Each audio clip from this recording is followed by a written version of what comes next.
Tax आपको notice भेजता है 148 का, तो क्या करना चाहिए?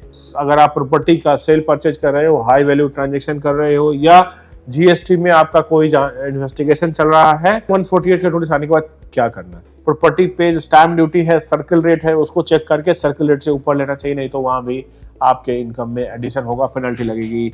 आपको लगता है कोई गलती हो गई, कोई इनकम छूट गया था, कुछ फाइल नहीं किया, सारे प्रोसेस को हम लोग क्लोजली मॉनिटर करते हैं आपके लिए।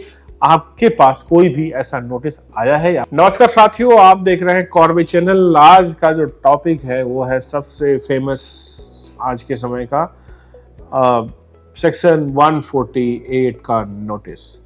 यानी कि जब इनकम टैक्स आपको नोटिस भेजता है 148 का, तो क्या करना चाहिए?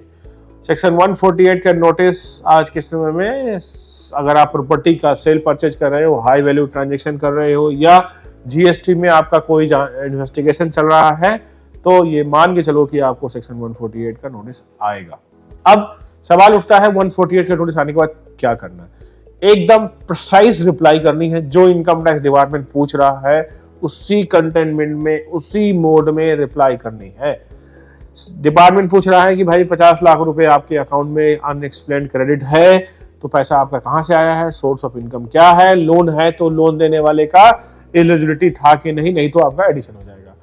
प्रॉपर्टी बहुत सारे लोग खरीद लेते हैं, प्रॉपर्टी बेच के खरीद लेते हैं, उसमें कंप्लायंस ठीक से नहीं कर पाते, कैलकुलेशंस ठीक नहीं कर पाते, तो प्रॉपर्टी बेचने से लेके खरीदने तक का सारा डॉक्यूमेंट आपके पास होना चाहिए। प्रॉपर्टी पे जो स्टैम्प ड्यूटी है, सर्किल रेट है, उसको चेक करके सर्किल रेट से ऊपर लेना चाहिए, नहीं तो वहां भी आपके इनकम में एडिशन होगा, पेनल्टी लगेगी। 148 एक समरी इन्वेस्टिगेशन है, जहां पर डिपार्टमेंट को ये लगता है किसी इनपुट के बेसिस पे कि इस पर्टिकुलर एसएससी ने, इस पर्टिकुलर टैक्स पेयर ने टैक्स की चोरी की है, या उनको ऐसा डाउट लगता है, तभी ये नोटिस आपको आता है। अमूमन हाई वैल्यू ट्रांजैक्शन केस में भी आता है, जैसे नॉर्मल इन्वेस्टिगेशन। 148 आने के बाद आपको प्रिसाइज रिप्लाई करनी है। अगर उस समय जो इन्वेस्टिगेट कर रहा है उसको लगता है कि प्रोसीडिंग ड्रॉप करना है, तो प्रोसीडिंग को ड्रॉप कर देगा नहीं तो प्रोसीडिंग को कंक्लूड करके वो असेसमेंट के लिए दे देगा। आपको बोलेगा कि आपको एक अपॉर्चुनिटी मिलता है कि आप अपना रिटर्न रिवाइज करो।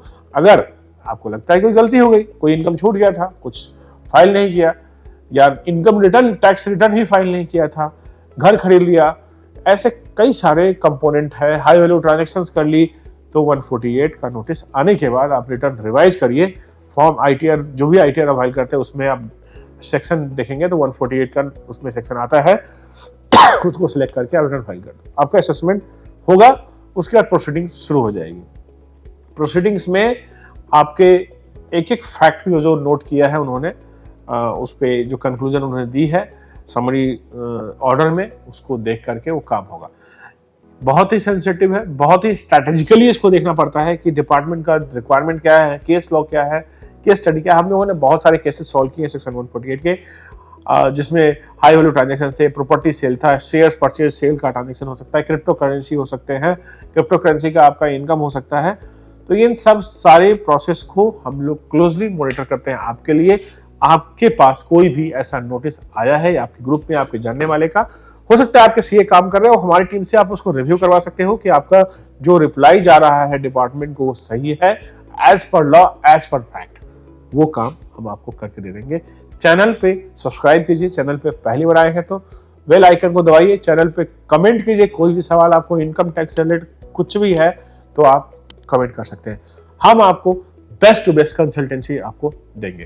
Thanks for watching. जय हिंद।